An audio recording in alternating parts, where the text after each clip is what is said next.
Yo, Shortbox Nation, this is Botter, and I'm here to tell you right now that con season starts early this year with the return of Northeast Florida's premier anime, comic book, and sci-fi event, CreateTheCulture. That's right, Northeast Florida's largest pop culture convention returns for its 10th year on March 8th through the 10th at the Prime Osborne Center in Jacksonville, Florida. 10 years of CreateTheCulture, they're pulling all the stops out to make sure this is a can't-miss event. And the guest list they got going, don't even get me started on the guest list. I mean, they've got A-list celebrity guests and voice actors from some of your favorite movies, anime, and video games like Elijah Wood and Sean Ashton, Ray Park, Trisha Helfer, Ross Marquand, Max Middleman, and Bo-Katan herself will be there, Katie Sackhoff. Tell me what other convention is giving you the opportunity to meet Frodo and Sam from Lord of the Rings, Darth Maul, and One Punch Man all under the same roof.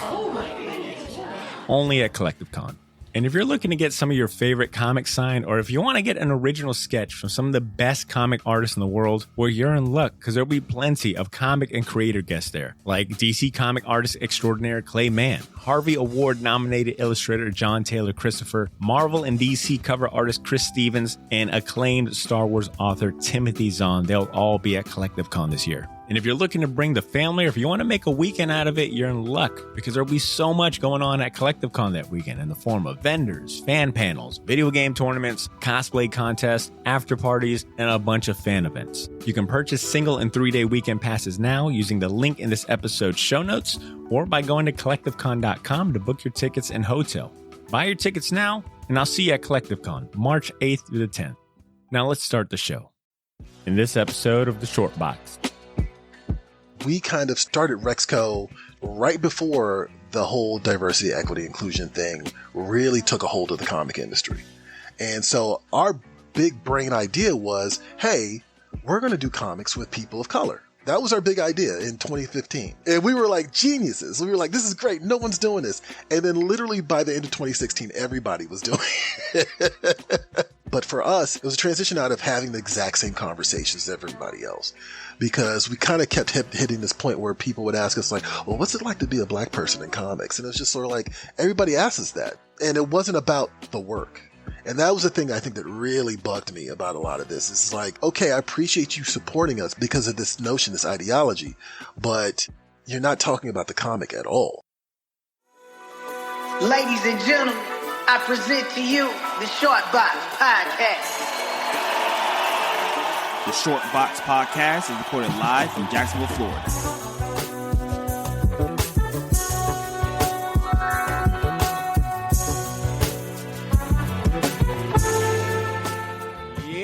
Short Box Nation, welcome back to the podcast. How is everyone doing? Are you guys feeling good? You guys feeling great? I know I'm in a good mood. It's nice to be back. If you're new to the show, welcome. This is the Short Box Podcast, the comic book talk show that brings you the best conversations about comic books and pop culture inspired by them. My name is Botter, and this is episode 390. Now, you got a preview of what you're in for today a couple of seconds ago, which I guarantee it's going to be another excellent conversation about comic books. But if you're unfamiliar with the voice you heard in the intro, that was none other than Troy Jeffrey Allen, who is not only the editor and content manager for PREVIEWSworld, but he's also a founder and writer at RexCo Studios, a comic studio that's churned out some amazing comic books, some award-winning independent comics at that. And this isn't Troy's first Short Box rodeo either. Eagle-eared listeners and Short Box historians will recognize the name and the voice from his first appearance on the show way back in episode 319, when he was on the show to promote his then MF Doom tribute comic, All Caps, along with talking about the perks of working for Diamond. Well, no surprise here, but he's back this week because the man, he's still as busy as ever. He don't sleep, he don't rest. I think he's part robot or something. He's got new projects. He's still doing great things at Previews, and he's been dying to share what's in the future for RexCo Studio and how a new initiative of theirs is changing the way they make comics. It's pretty exciting stuff, if I do say so myself, and we're going to get to all of that not now, but shortly after we pay some podcast bills. That's right. We got to give thanks to the people that help us keep the lights on. People like our incredible sponsor, Gotham City Limit, Jacksonville's premier location for comic books, collectibles, toys, and so much more. Even if you don't live in Jax, well, good news. You can still take it to the limit by shopping their online store for exclusive variants that no one else has, and other killer deals on comics and merch over at GothamCityLimit.com. And of course, none of what we do would be possible without the continued support of our Short Box patron saints, aka the Short Box family that make up our Patreon community. I got love for every single one of you guys. You all motivate us and are a big reason why the Short Box is still going strong today. That's all because of you guys. Now, if you're someone that's been enjoying the show lately, why not consider joining our Short Box family by visiting patreon.com/theshortbox and signing up for one of the many special and super affordable reward tiers available. I personally recommend the Short Box Elite tier. It's our most popular tier, and for good reason. You get so much in exchange for a modest $5 a month. Check it out. You get perks like your own personal and private podcast feed. You get early access to all the regular podcast episodes before anyone else. And you get special access, exclusive bonus episodes, and our spinoff show, which is Patreon exclusive. It's called Pilot's License. You get all of that and so much more. I know I'm leaving some other perks out, but if any of that sounds enticing to you, or if you simply want to show your appreciation for what we do in a bigger way, please consider joining our Patreon community at patreon.com/theshortbox. You can sign up for a month to see if it's a good fit for you, and if not, all good, cancel. But we'd appreciate it, and thanks again to everyone supporting us already. All right, with that out the way, we can really get this show started. Let's set the stage for today's guest of honor. He's the self-described human form of Previews World. He hosts several comic-centric shows on the Previews World YouTube channel, including the weekly Wednesday show, Preview World Weekly, the monthly book club, The Panel, and he does a majority of the creator interviews on the platform. And when he's not talking about comics, he's walking the walk, all right? He's personally making them, or should I say he's creating the culture. He's a co-founder and writer at RexCo Comics, the studio behind titles such as Fight of the Century, Black is Noir, and Public Enemy's Apocalypse 91. But most importantly, he's someone I consider a colleague and someone that's doing great things in the industry. Shortbox Nation, without further ado, let's welcome Troy Jeffrey Allen back to the show. What's up, Troy? Welcome back. What's up?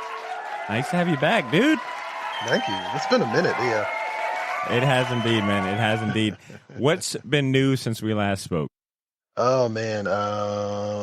We talked, I want to say in the pandemic, right? Didn't we talk in the pandemic? Our episode was, I got it pulled up right here. I had to get all Shortbox historian. Go to the archives. Yeah. Your first appearance was episode 319, which I think we recorded April 2021. So 2 years ago. A little more than 2 years. So depending on who you ask, the pandemic was over or are we still in? Depending on what part of the country you're in. Yeah, exactly. Yeah. No, it's been a minute, and I'm glad I got to do this again because I had a lot of fun talking to you guys, and we had you guys on Previews World Weekly. We talked about wrestling intros, which is a lot of fun. So definitely need to do that again for sure. Yeah, dude, it was a good trade-off, man. I had I know me and C had a good time on Previews World, and I know C wanted to be here, but we're recording on Mother's Day of all days, and he's a new daddy, right? So he's celebrating accordingly. Okay. Big shout outs to Sarah. Happy Mother's Day to all the moms out there. Mm-hmm. Happy birthday. Happy Mother's Day, Jesus. Right. Troy, when we last talked, 2 years ago, then largely in part to introduce you, which you do with Previews World, and really kind of get some behind the scenes look into the Previews World operation and Diamond and all that. But it was also to promote your MF Doom tribute comic at the time, All Caps. How was the reception to that? I mean, did that lead to any new opportunities? I know I enjoyed the hell out of All Caps. I know I shared it on our socials, but how did everything turn out for that? It's actually got a second life right now on YouTube. It's kind of interesting what has happened recently. Motion comic, right? Yeah, my buddy John, John Holmes, he's a filmmaker like me, and but he's further along than I am, and definitely has a history with video editing that I am not even close to, and so he kind of saw the comic and was sort of hey, you want me to do something with this? And I was yeah, whatever if you want to, go ahead, man. I don't know what that would look like. And he was well, what songs do you want me to use? And so I gave him maybe 2 or 3 suggestions. And then he told me, he's you know what? I don't really know that much about MF Doom. And I was oh, okay. And I was well, he's I'm gonna dive in. I'm gonna find some stuff that really works for the video. The music selections he made for that video, he's definitely a fan now. And the music selections he made for that video are actually kind of spot on. There's almost something a subtext to each song that he kind of, when he navigates through the motion comic. But yeah, that motion comic's been up for a while too. That motion comic went up in 2021, but it's only about this past April that like, it just kind of blew up all of a sudden.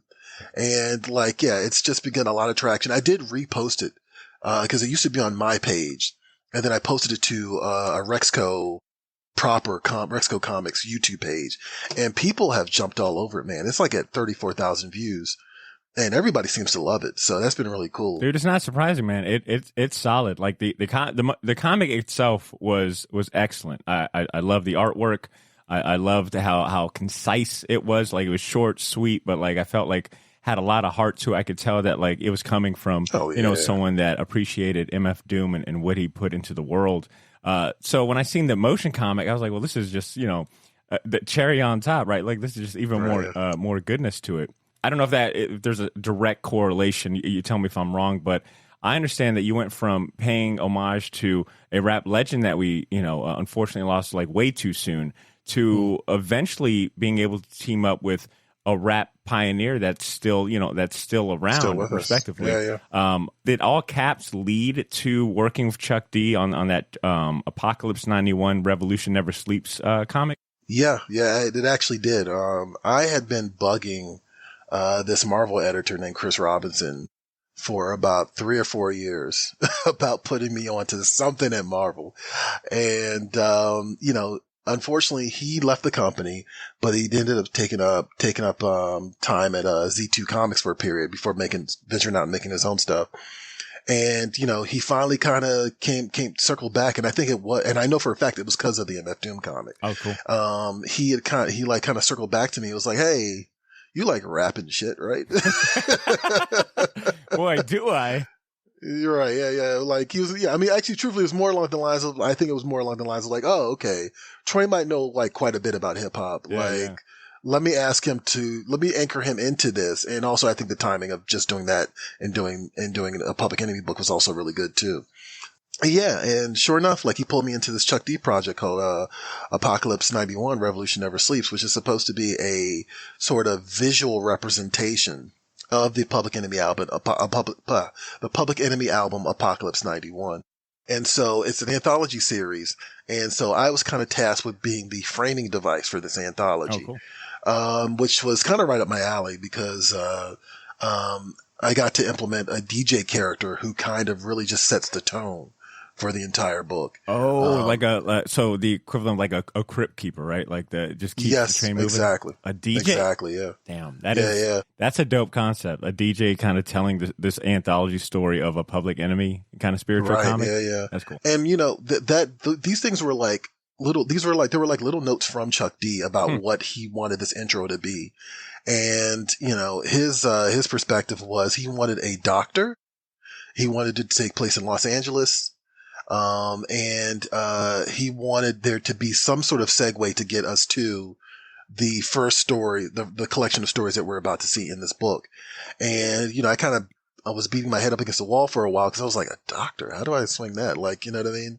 And there was a very brief period where I had this thing about like, an ER doctor, and like some kid shows up in the ER and he's all shot up or whatever. It was a little too John Singleton-y, like, you know what I mean? And I'm just not that guy. I gotta be honest. Like, I like watching that stuff is one thing, but like, yeah, I just didn't have it in me to tell that type of story. And then it occurred to me, I was like, wait a minute, you can get a doctorate in music. So went in that direction instead. And I decided to go with this DJ in this Los Angeles, radio station, in a very black community in Los Angeles. And kind of like that became the framing device, which was kind of fun to do.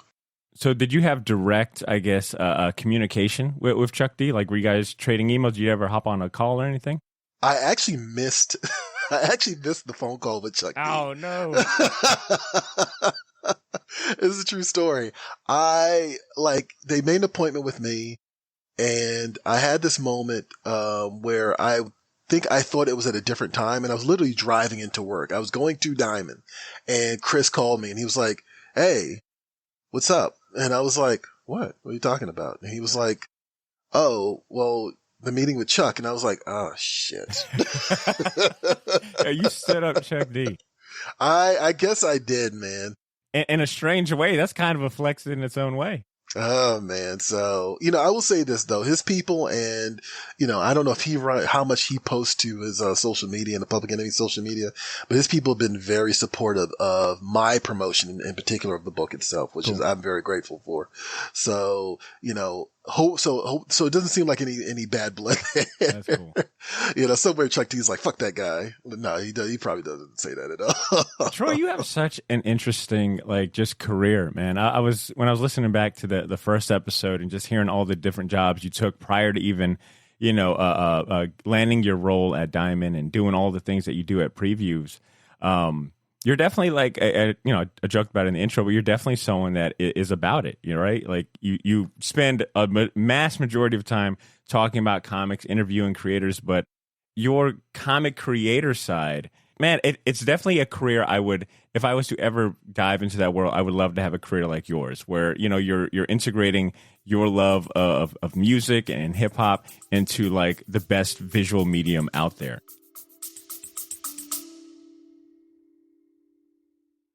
Yo, this is Botter. Sorry for interrupting this episode, but I'll keep it brief. I wanted to let you know about a massive sale we have going on over at the Shortbox Store on all of our merchandise and apparel. That's theshortboxstore.bigcartel.com. You can now save 20% off your entire order using the discount code YOO, Y-O-O. So if you've been waiting for the right time to finally buy that gauntlet snapback, or if you ever wanted to buy any of the shirts you see me wear on the podcast, well, now's your chance to get them for a steal. We still have a few sizes left of everything, but they won't last long, and once they're gone, they are gone. And then I mentioned that all of our apparel is screen printed on high quality material. None of that heat transfer or direct to garment stuff. Our shirts are some of the most comfortable ones you'll ever wear, and the hats look even better in person. So wear your support for the Shortbox Nation proudly, knowing that you're going to look damn good doing it. Get to theshortboxstore.bigcartel.com as soon as you can, and don't forget to use that discount code YOO, Y-O-O, to save 20% off your entire order. All of this information can be found in this episode's show notes if you want to get there faster. Thanks for not pressing fast forward. Now back to the show.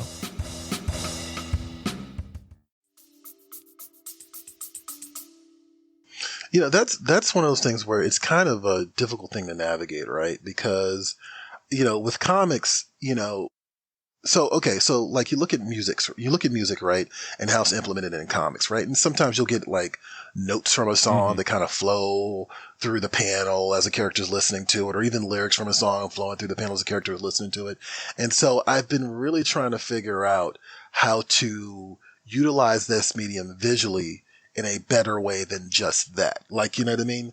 And I'm still trying to figure that out, to be real with you. But I think maybe one of the things I have kind of zeroed in on was, if I can get that energy from a particular song into the page, then maybe that's the first part of it, like with the Apocalypse 91, the character is very literally telling you what the album is about, right? But at the same time, I'm listening to the album as I was writing this. So that energy is kind of playing into the panel itself. He's angry and he's hyped because the album is angry and it's hyped, so, hopefully that comes across for sure. And with MF Doom, it was the same thing. It was just sort of we made a big stink about, trying to get the sound of the MF Doom sound on paper, right?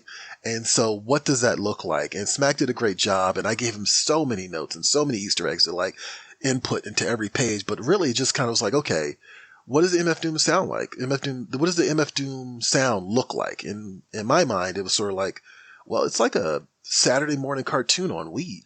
That's where I'm coming from with it, so let's just go there. So yeah, it's a difficult thing, and I'm still trying to figure out ways. I got another project coming up, hopefully in 2024. Actually, no, I'm going to say in 2024. There we go. Manifest. Yeah, absolutely. That hopefully will just be a culmination of these things as well. I've always written to music. I've always plotted to music. I joke that I am a soundtrack fiend. I have soundtracks to movies I've never seen. like, original scores. Yeah. But they help me find the flow of a scene when I'm trying to build my story.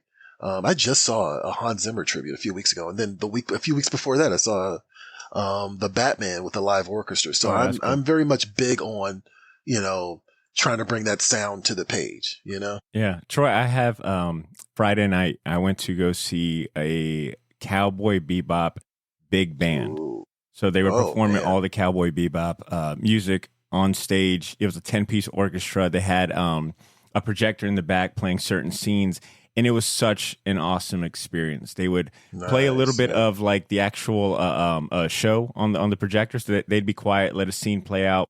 And then when it would be time to like play the music, it would mute. They'd keep the captions on, and they would play the soundtrack or the score for that particular scene. And sometimes they would kind of cut it up. What do they call it? AVIs? Like, you remember the old AVIs on like YouTube? You'd find all like, that's where I heard like Papa Roach, for first Right, time yeah. shit was behind. Like Linkin Park to Dragon Ball Z. Exactly. So, sometimes they would cut up certain scenes and whatnot. Dude, it was awesome. So I completely understand like the that experience and that joy of like using soundtracks to to do what you do, man. Talk about one hell of a puzzle to solve. Like, it almost sounds like an oxymoron. What you said, what does MF Doom sound like, right? Like sound and visual representation.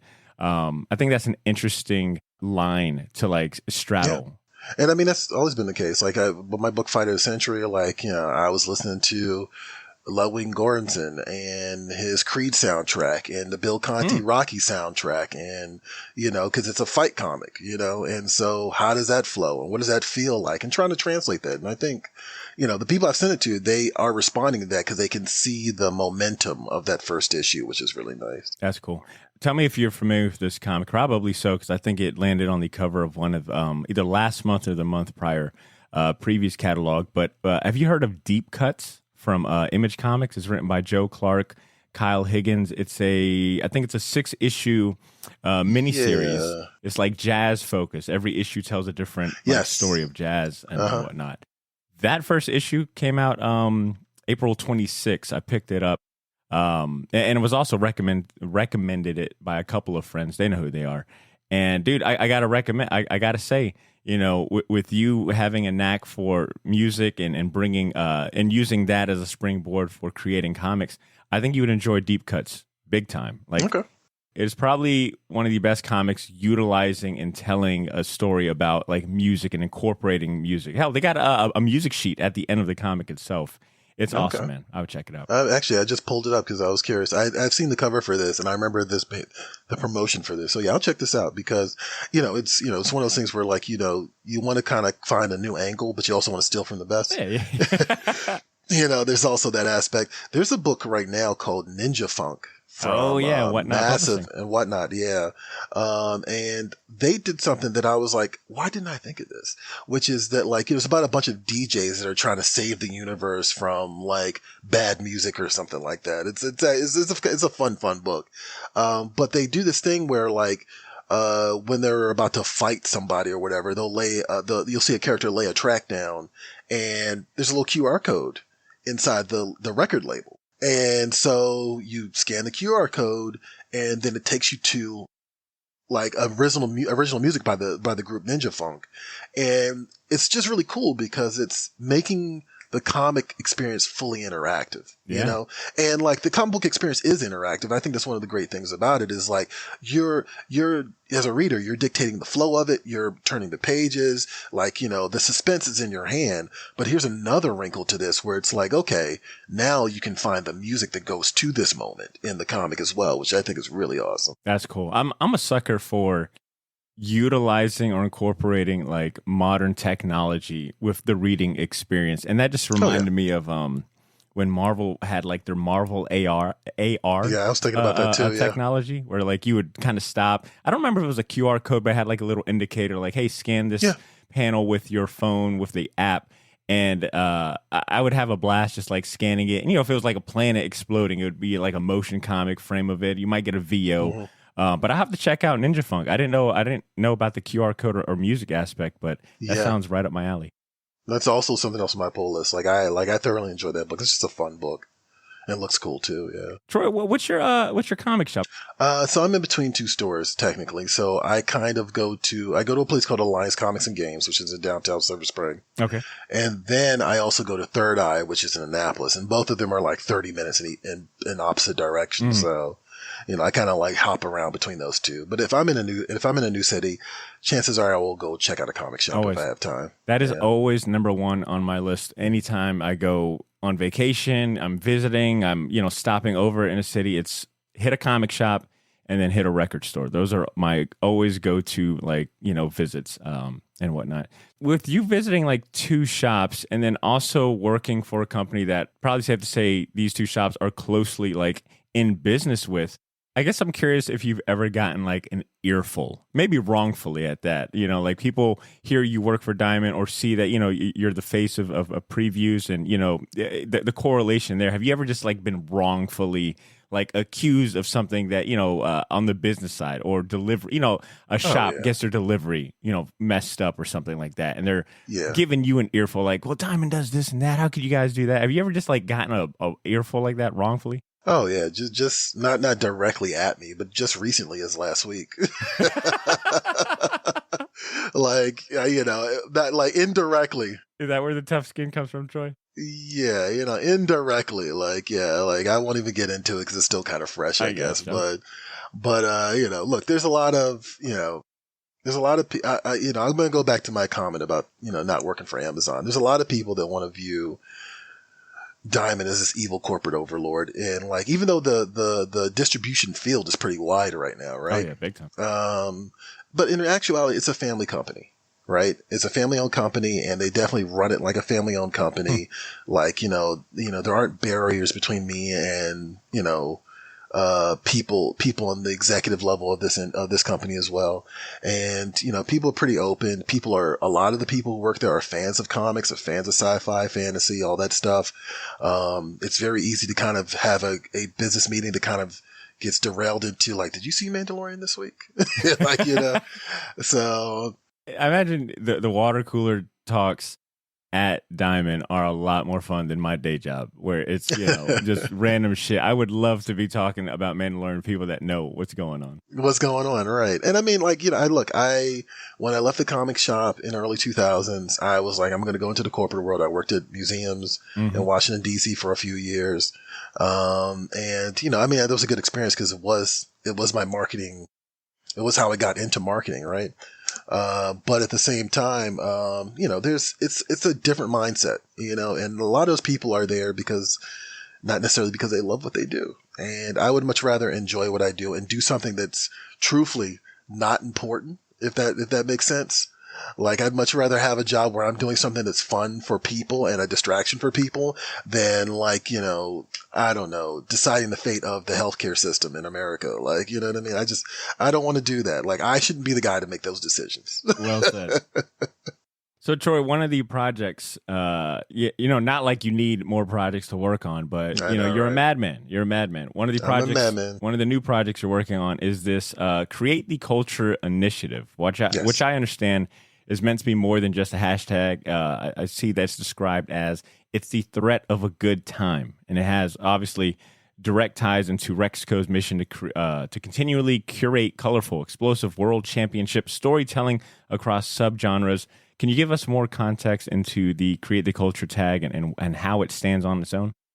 So, this is actually giving what we're doing at RexCo a very distinct personality. That's really what it boils down to. One thing I have noticed that a lot of comic companies will go, okay, they have a mission statement, right? And the mission statement is the same as the other company's mission statement, or the mission statement's very vague. Like, I talked about a few years ago, the mission statement was diversity, equity, and inclusion, which is great, right? But at the same time, once it kind of gets into this space where people are doing it from a corporate perspective, it becomes less authentic, right? And so, we kind of started RexCo truthfully right before the whole diversity, equity, inclusion thing really took a hold of the comic industry.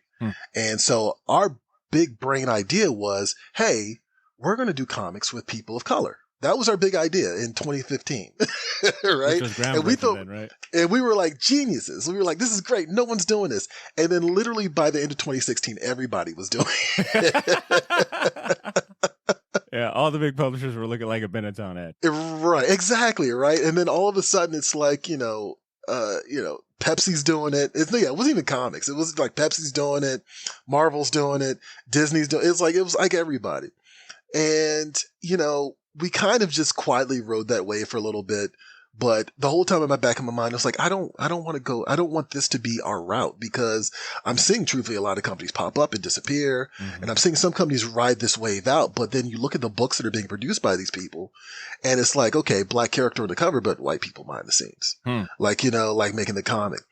And so, it really, and I've gotten flack for this, but like, I really have an issue with, inauthentic attempts at this. And it's not to say that, people of color have to always write people of color, or white people can't write people of color. That's absolutely not true, but, it kind of transitioned into, okay, what's the other extension of this? And it was like, okay, well, what are your personal tastes? Maybe we can start injecting that into the comic, and there is still an angle there that involves diversity, right? And so I started looking at the things that I personally have an affinity for, which is street art, street culture,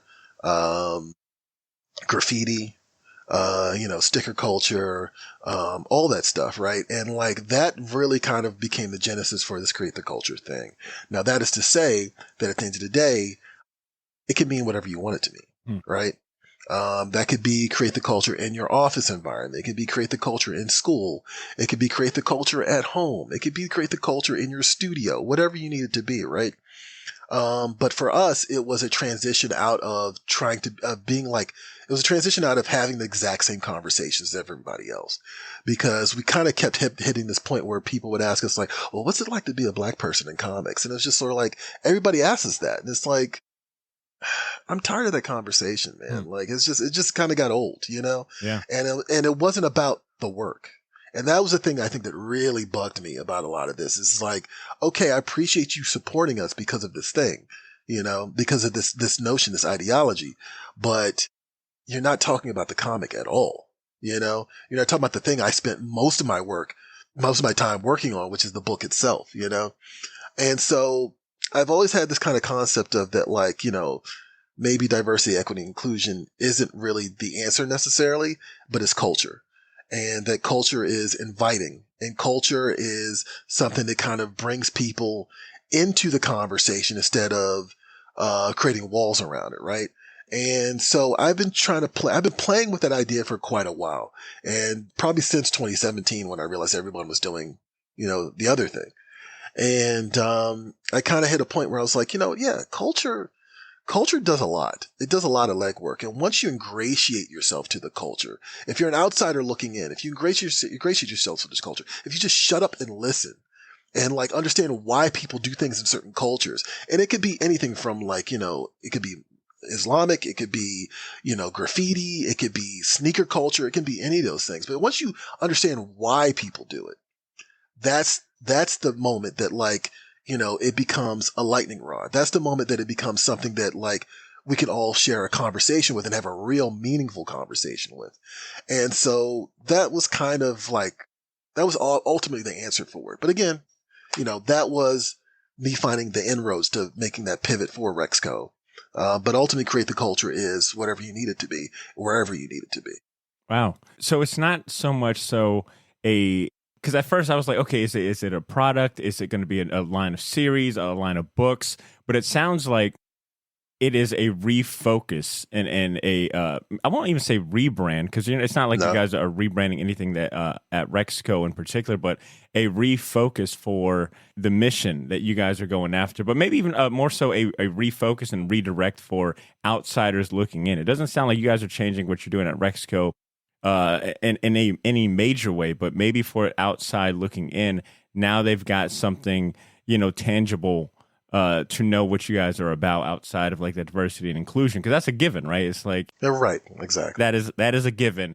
This is the mission right here, and I do like that. I don't know, it's concise, man. Create the Culture is really concise.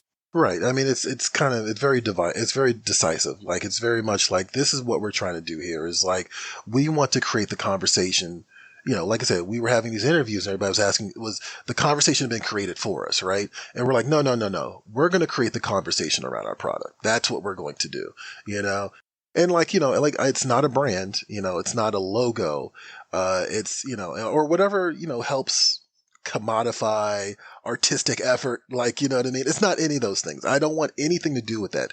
This is not meant to be a corporate spiel. That's not the angle I'm going for. Like, you know, it's, you know, the bomb is just the Create the Culture image is a bomb, which is supposed to be ironic, right? But that's also to kind of indicate, hey, at any time we can switch this shit up on you guys.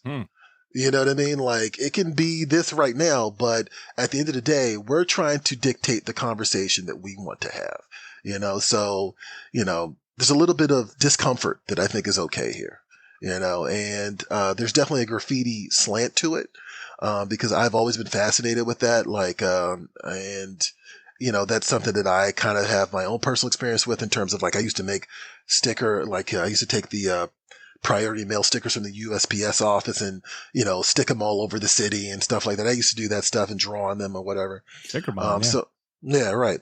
And so that aspect is also there as well. But, you know, it's inviting you into the conversation and like, just kind of like, let's just get it, guys. Let's just have fun with this and let's do something crazy.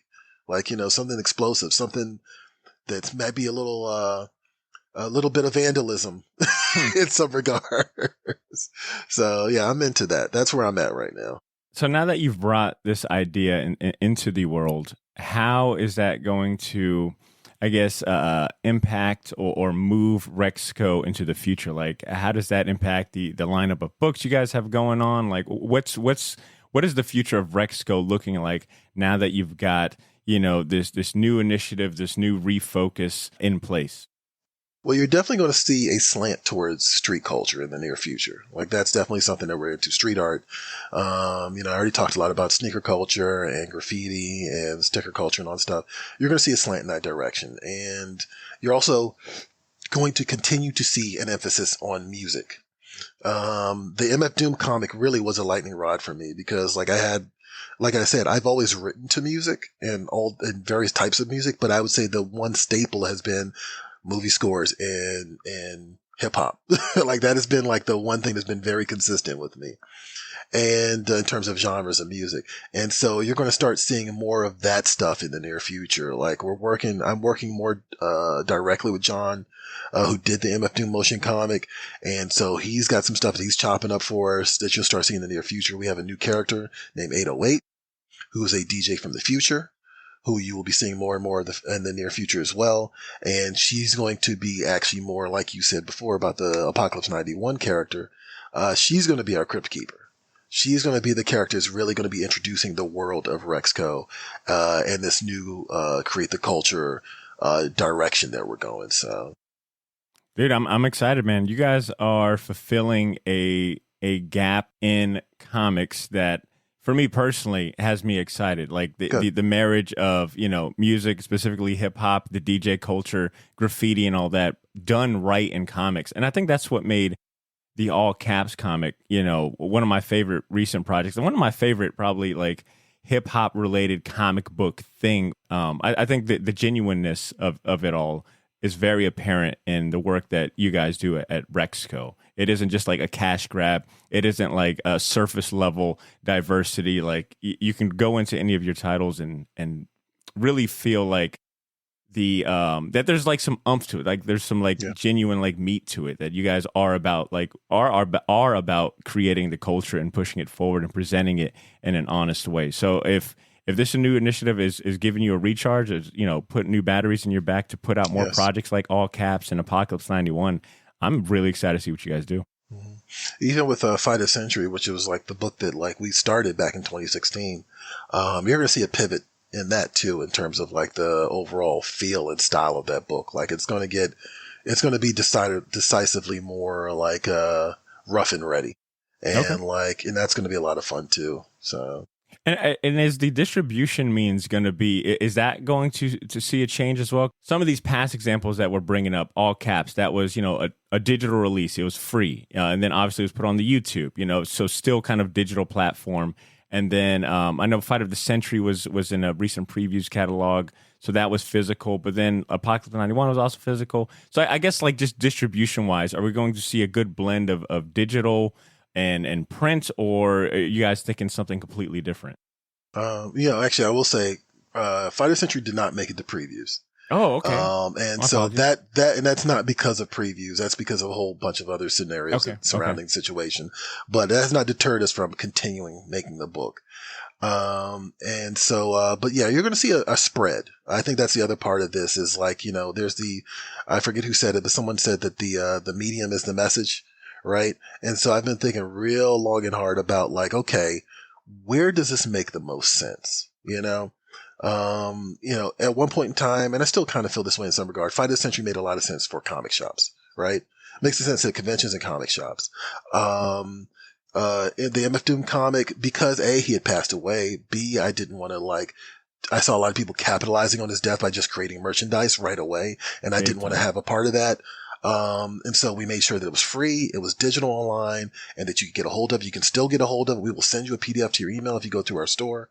And so that was another avenue. Apocalypse 91, the avenue was dictated to me, but at the same time, that's probably, the book market is the best possible avenue for that, and then the 808 thing, which I'm doing in the near future, which is not the title of the book, but that's the direction we're going. Is going to be across a bunch of things. It's going to be music videos. There's going to be stickers.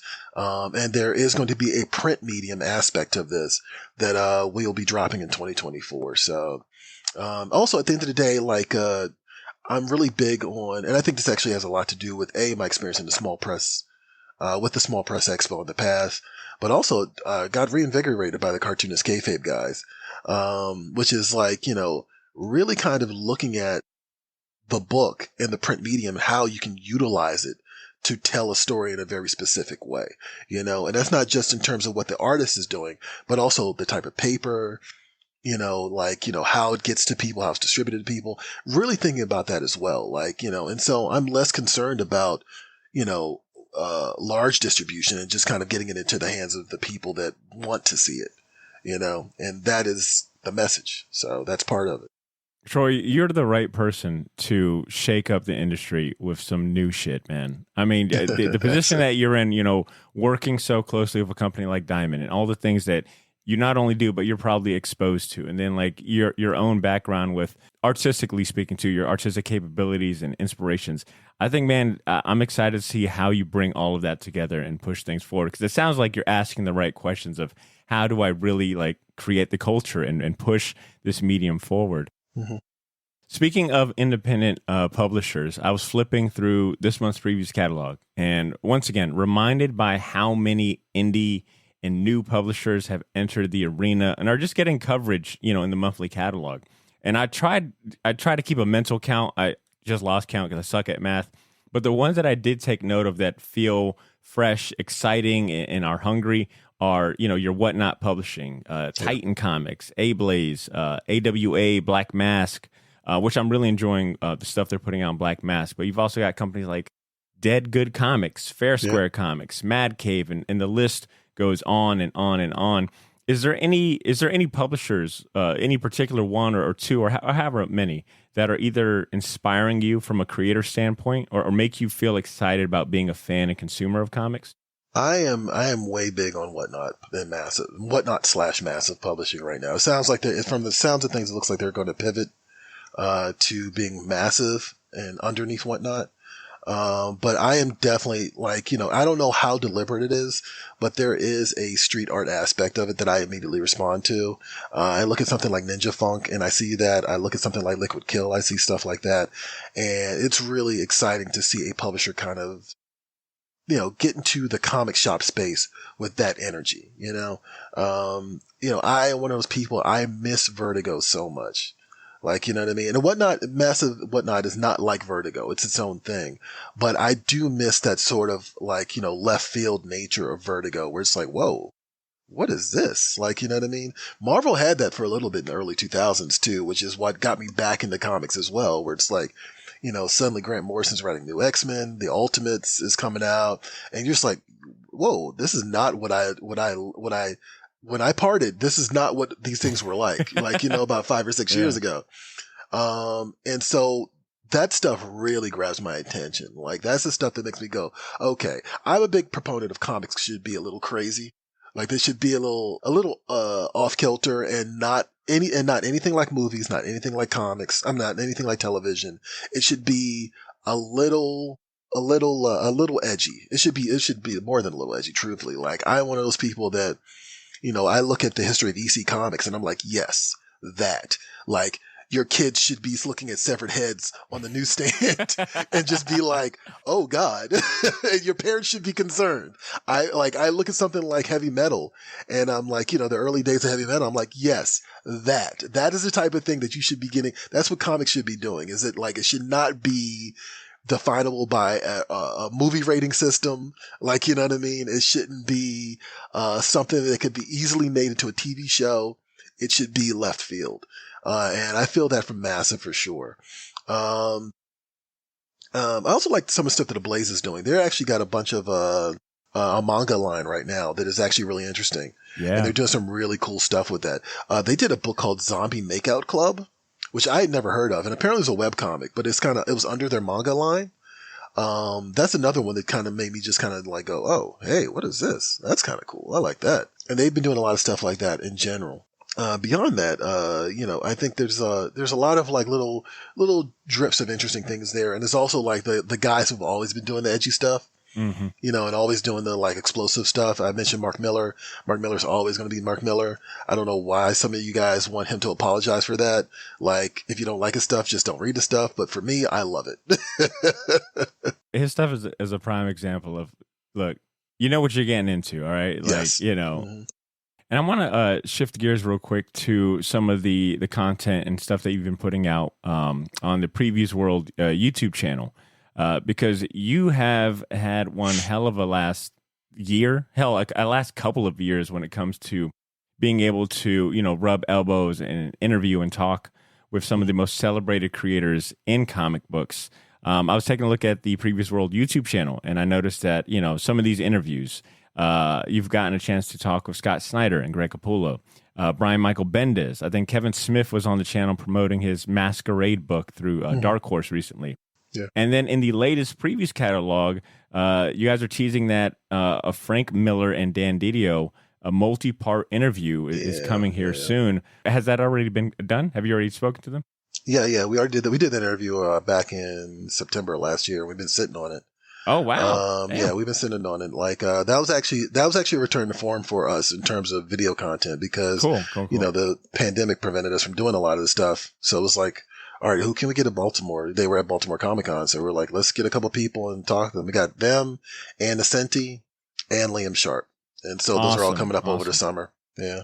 How did you prep for someone like Frank Miller and Dan Didio, right? Like people who have years of experience, years of content, years of comics and titles and et cetera underneath their belt. Like, you know, do you strictly focus on what they're currently doing or you know, from one interviewer to another? Troy, put me on the game, man. Like, how do you prepare for, you know, these giant comic icons and legends?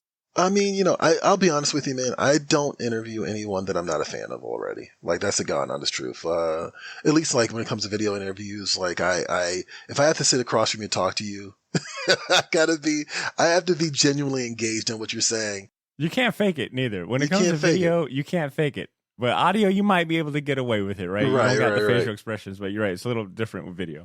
But yeah, so with a lot of these interviews, like I wanted to interview Adam Warren. Like, you know what I mean? I wanted to interview Garth Ennis. Mm-hmm. And so that stuff, really boils down to like, okay, ask them the things that you always wanted to ask them, you know, and, you know, ask them the things. And every now and then I'll ask my friends or like people I know online. I'll be like, hey, what would you ask this person? But for a lot of the times I just kind of am letting them talk and seeing what direction they go with the conversation, because ultimately they kind of tell you what they're interested in, right? Yeah. Like with Miller, he is clearly he's interested in the craft. Like, he writes, he draws, he's been doing this for a long time. And so, this interview was for his comic publishing company, Frank Miller Inc. And so him and Dan DiDio is the publisher. Frank is also the publisher. They run the company together. And so, for Miller, this is one of those things where he's the editor for a lot of these up and coming, for artists who've been established, but also up and coming artists like Emma Kubert, who is part of the Kubert family, with Andy, Adam, and Joe. She's working with Frank Miller in a comic. Philip Tan was doing the Ronin book. And so they're getting direction from Frank Miller, which I imagine is really fascinating. And so that was a big question for me, which is sort of what's it like being an editor? You're normally the writer, and, so how does that work? And then on the flip side to Dan, it's how do you edit Frank Miller? And, editing Frank Miller, I imagine that from after interviewing him, editing Frank Miller is like interviewing Frank Miller. You don't really do that. You just let him talk. You just let him go, man. And but that was so much fun because I imagine he's done so many damn interviews at this point that he's just sort of well, what's interesting about this? I'm going to go in this direction, but it's interesting to hear him talk about it because that is an education in itself, Yeah.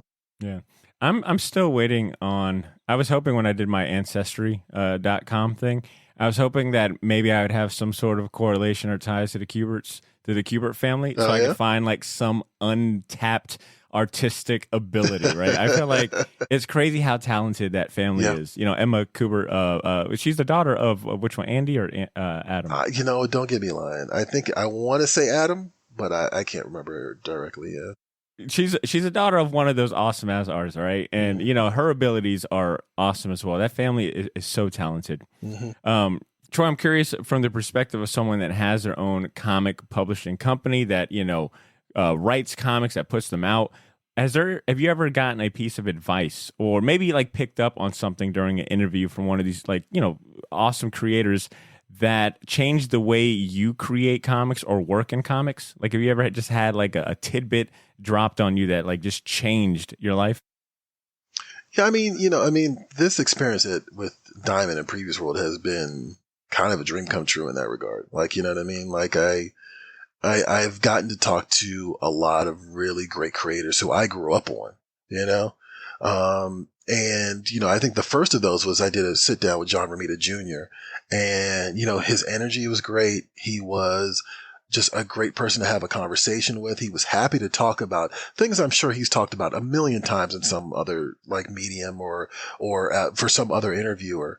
And, it's one of those things where talking to these people who are passionate about it, right?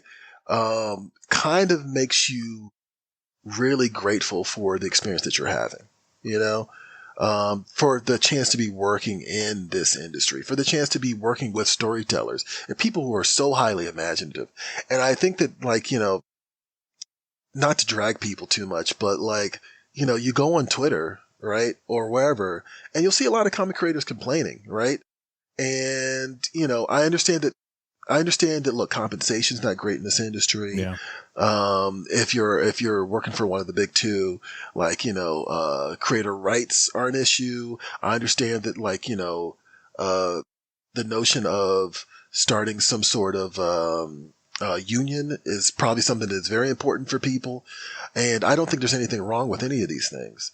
But it's really easy to kind of get bogged down into the Jack Kirby's of the world. And that's not to knock Jack Kirby, but I have noticed that people who love Jack Kirby have a very cynical approach, very cynical perspective on the industry. And it's totally valid. We could talk about what happened to the creators of Superman. We could talk about what happened to Bill Finger. It's totally valid, right?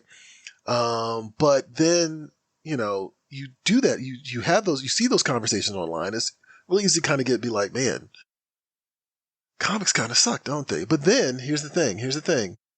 Then you talk to someone like Garth Ennis and he tells you that Alan Moore told him, hey, do these commercial projects so you can do whatever the hell you want to do, you know? And you're sort of oh, okay. All right. Well, that's an avenue. That makes sense. Like, that makes sense to me. So you kind of have to use the system to your advantage and not be a victim of the system, right? And so I guess maybe that has been the eye-opening experience for me doing some of these interviews, is that you see people who are navigating the system to their advantage because of what has happened to the Bill Fingers of the world. Ramita, I asked him about his time at Marvel, but I also asked him about his time at Miller World and that transition, like to being an independent creator on a book that actually blew up and the freedom of that, Adam Warren, famously, was, went to the Kubert School, and, I guess his style didn't mesh with the standards of the time. And so he was kind of bummed out by that, but then he went off and made his own thing, and that became its own form of freedom, and it's been empowered. Literally the book is called Empowered, stuff like, and just so many situations like that where it's like people talking about, navigating the system in an intelligent way. And that has been a big thing for me. Like, I never wanted to be a starving artist. I was never interested in that. Yeah. And so, part of the reason I even applied to Diamond in the first place was because I was like, I wanted to navigate the industry intelligently. I'd heard the stories already. I have been hearing more stories since then, about like the nature of this industry when it comes to creators, but you kind of have to look at the sources of inspiration for the people that kind of made it out on the other side. This quote comes to mind hearing you say that. I'm probably going to butcher the quote, but it's something like, we can look at the past and, still respect it, but it doesn't mean that we have to repeat the past. Oh yeah, absolutely. Right. I don't know. I guess, success is the best form of, what is it? Is the best form of like, getting back at something. Yeah, yeah. Right? It's the best revenge is being successful. There you go, best revenge. Absolutely. Yeah. I like that you shine a spotlight on that. I like that your inspiration comes from that side of the house. Yeah. It's so easy to get stuck in like the negativity of comic books. It's historical mishaps and downfalls to, even like sometimes the fandom itself can be, there's definitely very negative pockets. Yeah. But there's so much to glean and take away from. I think like, creators that are working now, like your John Romita Jr.'s, right? Someone that's been in the industry for years, that has, was probably working in industry when it still wasn't, very nice to its creators, right? Yeah. Like the business contracts were archaic. But he is someone that, has lived through so many different ages or periods of comic renaissances, right? Like, right. Think of how much he's like lived through. And he is someone that navigated it so well. I think like you got to put a spotlight and champion those folks too. Oh, yeah. Like you have to equally put a spotlight on the positives and folks doing the damn thing. Yeah, absolutely. I actually had a friend of mine call me who works in comics, and he was like, he works at a shop, and he was like, do you know when it's time to leave? And I'm like, I mean, yeah, here's my thing, right? If I never want to get to the point where, and this is what comics, film, this actually happened to me with film a little bit, filmmaking. I never want to get to the point that like, I dislike the filmmaking because of the interactions I've had. I dislike the thing because of the interactions I've had in that industry. You know what I mean? And so there's always somewhere else you can go in that industry, to kind of maintain the purity of the thing that you love. And so I told him that, and he was like, yeah, cause I'm starting to get to that point. And I was like, I know. I've been listening to your YouTube channel. You've been real salty lately. You kind of hate everything right now. I wasn't going to say anything, but I'm glad you're realizing it. So, yeah, I want to enjoy this. Like, you know what I mean? Like, there's plenty of things to be, to be depressed about in the world. And this is one of those things where like, I don't need that here. I'm not interested in that at all. There's plenty of room to switch things up to keep the fun in it. I think is what we're getting at. All right. Speaking of previews and everything you got going on, I wanted to shift gears and actually look through, a little bit of this month's massive previews catalog, which I've got in physical form here. I don't think I have to do much explaining on what the previews catalog is, especially to patrons of this show, because they know me and Drew have an ongoing monthly series of episodes where we flip through every month's previews catalog, looking for the coolest comic, toys, and merch hitting comic shops. But the fact that I got Troy, the man himself, on the show, I thought maybe I would do a mini version of that segment with Troy. Okay. And just in case someone absolutely new is joining us today, Previews is your ultimate guide to comics, graphic novels, and pop culture merchandise available from your local comic book shop. I mean, this catalog is pretty pivotal to a lot of comic shops in the nation, all right? And also outside of the U.S. too. Actually. Oh, yeah, outside. Yeah. So international comic shops get the Previews catalog. They order from it as well. Mm-hmm, absolutely. You learn something new, even as the host.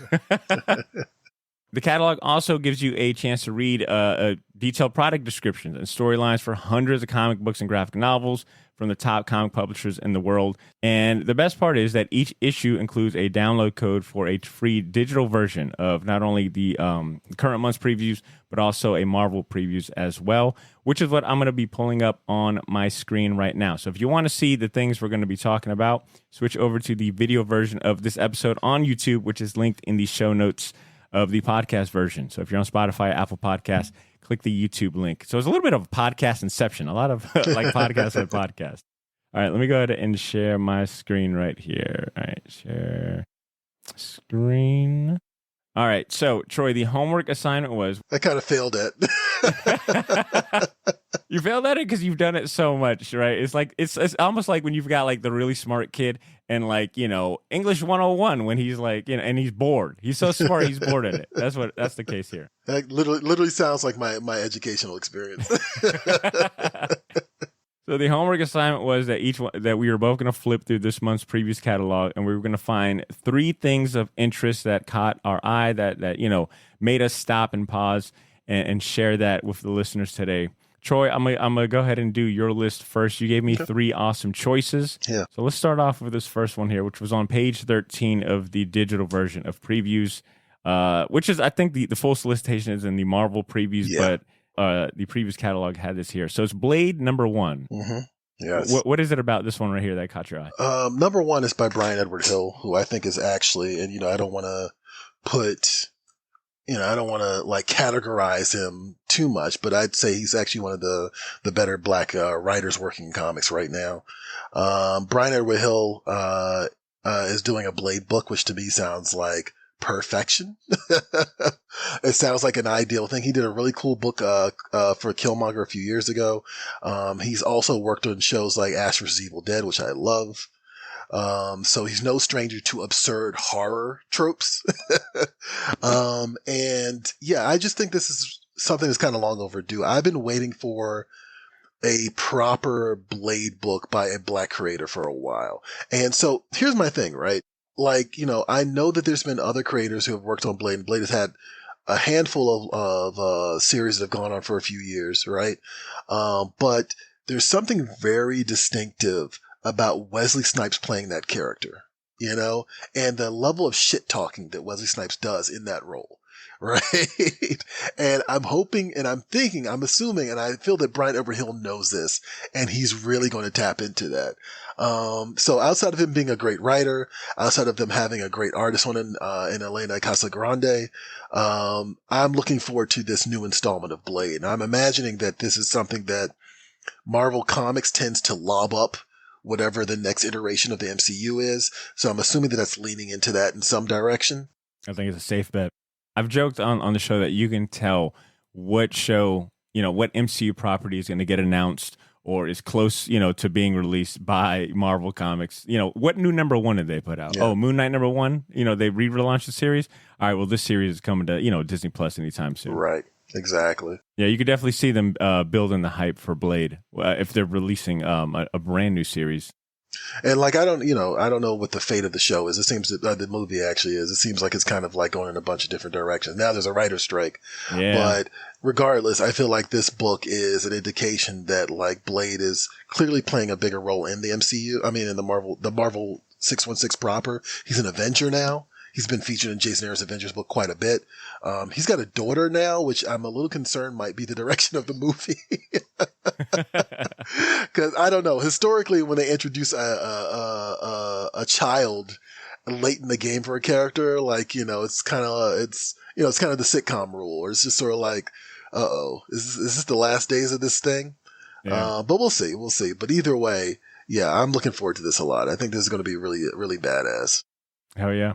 All right, let's take a look at the second item on your list, which was on page 116. It was Berserker Poetry of Madness #1, created by Keanu Reeves, written by Steve Skroce, illustrated by Steve as well, and colors by the one and only Dave Stewart, which I feel like when you see Dave Stewart as the colorist on a title, it's a safe bet. It's like a safe investment. Yes. You know, that name right there is a product name.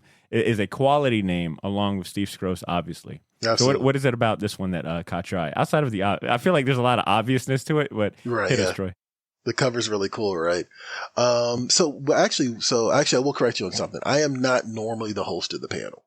Normally that responsibility goes to Anamia, but I did end up hosting one of the episodes recently, because she couldn't make it because she got sick, right? That said, and by we, I mean myself, Natasha / Cannon Doll X and Anamia just did the season finale of the panel, and we did Berserker, the first 5 or 6 issues of the series. And this book kind of really stands itself apart from other quote unquote vanity projects by stars. Number one, because I've seen Keanu Reeves talk this book up in interviews where he's supposed to be doing a press junket for his own movie, right? So that in itself is a little bit different. Like he seemed to really, really dig this book and really dig the idea of comics, which I really appreciate.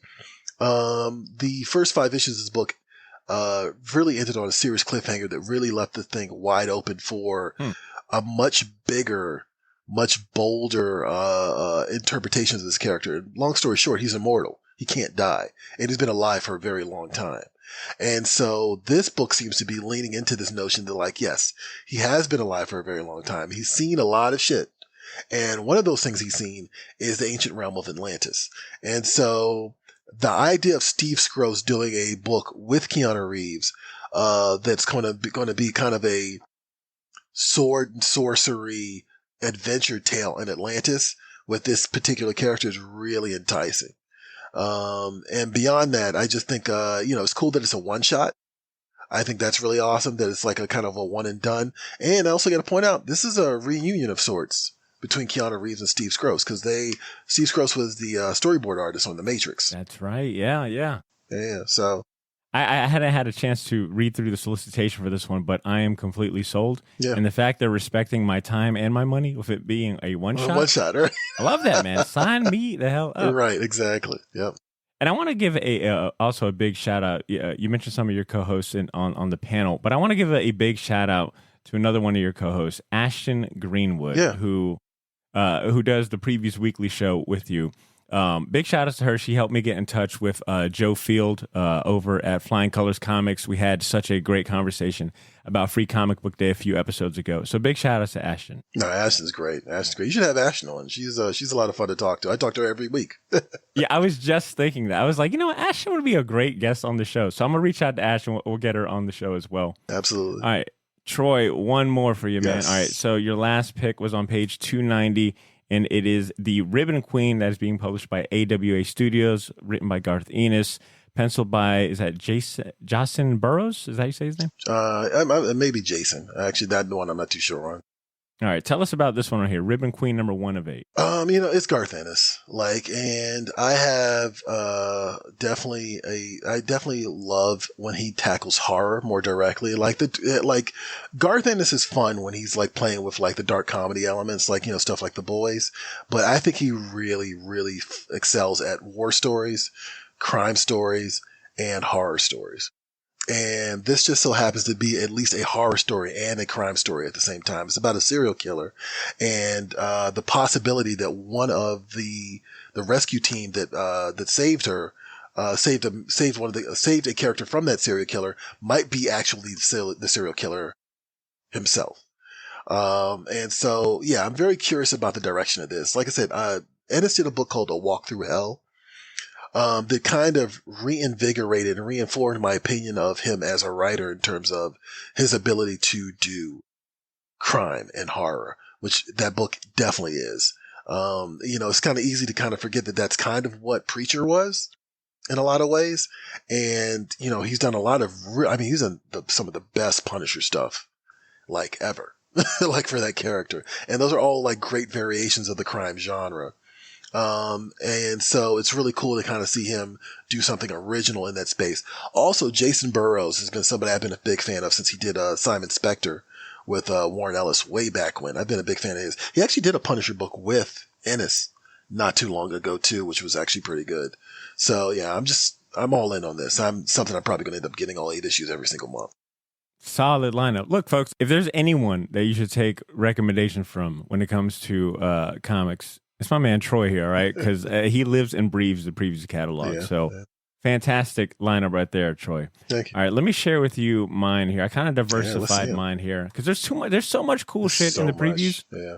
I think I joked when we had our episode 2 years ago that there was a point where I was too broke to buy comic books every week. That some months I would just buy the previews, and that would kind of crave my itch for looking at new comic books. Yeah, no, definitely guilty of that. I had those moments too in the past. Yeah. All right, so I decided to go comic. I think I've got a book and a toy on here. So the first one that piqued my interest is this. Speaking of Mark Miller right here, he's got a new limited series called Big Game number 1 of 5. And it looks like it's got my guy Pepe Larez, which, I mean, you can do no wrong with him. Not a lot to go off from this, from the cover, because it looks like they've got it all censored. But I love the solicitation being essentially like a Millerverse big crossover. Yeah. Big Game pulls together Kick-Ass, Kingsman, Nemesis, The Magic Order, and all the Miller World franchises in one special event. Yo, sign me the fuck up. Yeah, sign me up. Right? Like, right. I love all those titles. They all stand out on their own strongly. And, if he's putting them all together in one book, the amount of insanity that is about to be in these 5 issues. Yeah. Come on, man. I'm way into this. Yeah. I like this idea. Again, he's jumped in and he's like kind of taking the reins of the industry and saying, him and McFarlane are both like, no, this is how you make comics. And I love that. Right. This is how you make comics, and this is how you sell them. This is how you sell them to people, to the consumers. This is how you sell them to TV companies and big companies and toys, man. Yeah, talk about like some acute businessmen in comic books. Oh, yeah, 100%. And I am mistaken. So they don't have the covers solicited, but they do have some of the interior black and white. And, dude, Pepe Larez is one of the best. He's great, yeah. He is so good. He's great, yeah. So that was the first one on my list. That one's got my attention big time. The next one is on page 78, which happens to be Good Comics for Bad People, an extra fabulous collection. Story, art, and cover by Zach M. Stafford. All right, this is a perfect example of a web strip or comic creator that I have followed on Instagram for years. Like I see his comics shared all the time on Instagram. They're absurd. They are witty. They are funny. They're a little dark as well. But the fact that he's putting them all sounds like not only all the ones that you've probably seen on Instagram or on social media, but some extra behind the scenes stuff and unreleased ones in one book is great. The fact that Previews put a spotlight on this, I've already pre-ordered it as well. So really looking forward to this book big time. I have to check that out. Yeah, I was curious about that based just on the title, so I'm into it. Dude, I'm telling you, his strips always got me cracking up, man. It's like, where the fuck does this dude get his ideas from? So I get to get all of that in a big oversized book. Hell yeah. All right, and last but not least, look, I love flipping through previews, but I especially love flipping through the toy section of previews. All right. It's like I can't afford half this shit, but the wish list I form in my head every month, oh man, if it could only become reality. So I am a fucking fighting games, hyper fan. I'm not very good at all of them, but I love me some good fighting games. And I seen this Tekken 7 Devil Jin figure in the toy section of previews. Dude, what can I say, man? When they decide to make hyper articulate, well-produced figures of like fighting game characters, I'm a suck. I'm a mark for this stuff. Yeah, man. absolutely. And Devil Jin is a character that has lived with me since like middle school days. I remember playing him in what was it Tekken 3? I think you first see him in like Tekken 3 or something. But one of the coolest fucking characters out there. You're telling me he's a devil and an angel, and all of his like daddy issues and mom issues. Like right. Jin is so emo. And I love it, man. So to see them come out with like this half scale or 1/12 scale figure, it's supposed to be super articulate. It's from the company from Bluefin, which makes really good toys out there. Yeah. Not a month goes by, like not a month, where I don't see some sort of Capcom, Street Fighter, SNK figure like in this catalog, and I'm like, ooh, how much is it? Because some of them toys be so awesome, and then you're like, damn. Yeah, it's got to be a good toy because the price is insane. Yeah, I'm sure the articulation's crazy. Yeah, for sure. This one's not too crazy, and this one might be very tempting. This is like in that price range where it's like, that's doable. That's doable, right? Yeah, that might be doable. But then you also run into. I don't know about you. I don't know if you can see the robots over my shoulder here. That's been my new thing lately, and like it's a weird thing because I talk a lot about how I hate AI. But like I do collect these robot figures. I got another one just sitting right here. And these are all from the freaking catalog that's from Joy Toy. And yeah. And they have some stuff in the catalog every single month that makes me like, oh my God, what is this? So yeah. Hold up, man. All right. I'm going to go off track a little bit because this is probably a perfect amalgam of some of the things we talked about. You just brought up robots. You also mentioned how much you love Whatnot. And I'm sure that you're familiar with the Astrobots series, comic series. I think it just came out actually this week, yeah. And I'm drawing a blank on the name of the writer, but he's a big deal, like he wrote Transformers for Marvel, like huge into the robot mech space, but he's writing it. Yeah, Simon Fraser. Thank you, Simon Fraser. Mm-hmm. Tell me why Whatnot is coming from my pockets. Not only are they dropping the comic series, but they've got action figures for it, man. Oh, they do? Yeah, this is the main character, Apollo. I mean, the action figures, because I knew it was based on an action figure line, but I wasn't sure that they were out already or not. Well, they made their own action figure line to drop which is so 80s, right? Like how many 80s cartoons, had a cartoon because they needed to sell the toys. So this is interesting that it's like we're going to make our own toy line and also put out a comic book. That's to me, I love that line of thinking. Oh yeah, right? Absolutely, like thinking outside the borders of panels. The medium is the message, man. Yeah, Troy, I don't want to also put you in a situation where you're buying every single figure, but robots, Astrobots, Whatnot. I mean, come on.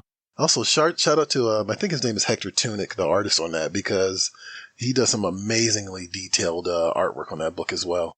That's good stuff. Yeah, I'll have to check them out. But folks, that is our top 3 picks from this month's Previews catalog. If you want to learn more about how Previews came to be or the role they play, the very important role they play in comic shops and in the lives of comic fanboys like myself, check out Troy's first appearance in episode 319 of the Short Box.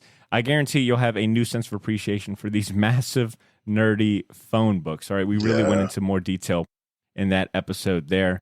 But Troy, and kind of getting close to wrapping up, I got actually one more question before I ask for any shameless plugs. But as someone so in tune and close to the pulse of the comic industry, what are your thoughts on the state of comics? I know that could be a loaded question, but maybe you can kind of liquefy that into something short and sweet. But we've seen so much change and development since we last spoke. Just like talking about our last conversation, the last 2 years, so much change, right? Like. This year alone, IDW's failing stock, massive Disney layoffs. They also gave Ike Perlmutter the boot, which I think is kind of like the one good thing out of all that. And then it feels like every month we hear about a new comic publishing company being formed or making a name for themselves. Have these things made you excited and optimistic, or are you more cautious and concerned about the direction of the industry and where it's going? I think things are really cool right now. I think a lot of people have been making a big stick about like, oh, comic shops aren't doing this and comic shops are doing that. I think you're missing the point is that now we're at a point where comics are not just one avenue. I love comic shops. I have 2 comic shops that I go to on a regular, like, you know what I mean? But that's not to say that I don't just love comics in general, right? And any way I can get them is a good time for me. Like, so I love that I can go to Artist Alley and get comics. I love that I can go digitally and get comics. I love that I can go on my Facebook feed and get comics. Like, I love that I can go to the comic shop and get comics. And I love that there's so many different types of comics out there right now. And to me, that's a healthy industry. Like, I think that's a very healthy industry. And I think people get too wrapped up in what comic shops are doing right now. And, I think that there's a lot of people that are going back to oh, the 90s were so great because of this and that and blah, blah, blah. And it's like, all right, but the 90s also had a breaking point. And it came pretty fast, actually, when you really think about it. Like, what we were doing in the 90s was not a long-term strategy. It was a short-term strategy. And there was a burst, right? And I think that what's happening in the industry right now is a long-term strategy that has healthier implications down the line. And I think that's really great. Everybody's like, oh, we're going to do a show in a couple of weeks about manga versus comic books, right? Well, here's the thing. And spoiler alert, manga are comic books. That little spoiler alert there. Manga are comic books. And so if manga's healthy, comic books are healthy, guys. And we need to get past this us versus them mentality. I'm just kind of over it. I think that there's plenty of room here for everybody. They don't do this in movies. They don't do this in television. Nobody's sitting there saying oh, I don't even know. Sitcoms are better than, Law and Order or something like that. They don't do that there, right? So why are we doing this here? Well said. Comic books are growing up, and I applaud the different distribution methods and, the different titles, the different it really feels like it's trying to become something for everyone. Yeah. And you hinted at you can get it here, you can get it everywhere. I feel like it's breaking its old mold, like that the old mold, the old stigma that came with it, the old attitude that came with it, the expectations. There was a period where you say comics and the expectation and the attitude was, just your superheroes, your capes, your big two. Right. And I feel like that has changed now, where you can say comics and it might be, something from Image, maybe a manga, maybe a webtoon or something like that. Now I feel like it's cast a much wider net. And to your point, I think that's definitely a lot more healthy because it's not so hyper-focused in one environment. Right. No, it isn't. And I think that ultimately has benefits down the line. Like if you're a shop that's carrying superheroes, manga, slice of life stuff, humor, if you're carrying all these things, that's beneficial to you as well. Well said. Troy, I enjoy hearing you wax poetics about comic books and the industry. But Troy, I'm going to have links to your socials. I have some of the comics you recommended in the show notes as well. I'll obviously have links to RexCo, so that way people can stay up to date with what you got going on there. Cool. But do you care to share anything else with the listeners? Any upcoming projects, special announcements, et cetera, shameless plug away, please. I would say definitely go to RexCo-comics.com and check out what we've got going on. We're really emphasizing giving people a premium experience. And so when you order something from RexCo, you're not just getting the thing you ordered. You're getting a story. And that comes from several directions that I think are, where we really kind of applaud the consumer for going to our website and participating in this conversation we're having. And we try to make sure that the conversation continues beyond that purchase with material that also comes with whatever you buy from our store. And so I think that's something that you should definitely check out. Also, pick up a Create the Culture sticker, man. Pick up one from the website and you'll be pleasantly surprised by what comes with it. And, put it somewhere that's inconvenient for somebody. I think I'm gonna cop a few, put them around Jack's, but I think I got a couple of comic conventions in my future. I think I'm gonna go ahead and do a little old school sticker bomb. Yeah, exactly. I mean, go for it, man. Throw it on the stop sign, throw it on your laptop, throw it underneath the toilet seat if you need to, whatever works for you, go for it. There we go. This is a reminder to everybody. Hell yeah. Troy, this has been a pleasure. I want you to enjoy the rest of your day and don't be a stranger, right? We definitely got to have you back on. Absolutely. Thanks for having me, man. I really appreciate it. And there you have it, Shortbox Nation. That is our show for today. I hope you guys enjoyed it. do me a favor, share this episode with a friend or someone you know that loves comics as much as we do. And if you're feeling extra generous, feel free to leave us a review on Apple Podcasts or Spotify. It would mean the world to us. Next week, Ed will be back alongside a special guest co-host to catch up on the latest comic news and headlines. It'll be a short box news kind of episode. I know there's plenty for us to catch up. Those are always a damn good time. So make sure you're back here on this feed next Wednesday so you don't miss that. And if you want some bonus content from us in the meantime, head over to our Patreon community on patreon.com/shortbox. Drew and I are due for our monthly previews flip through show.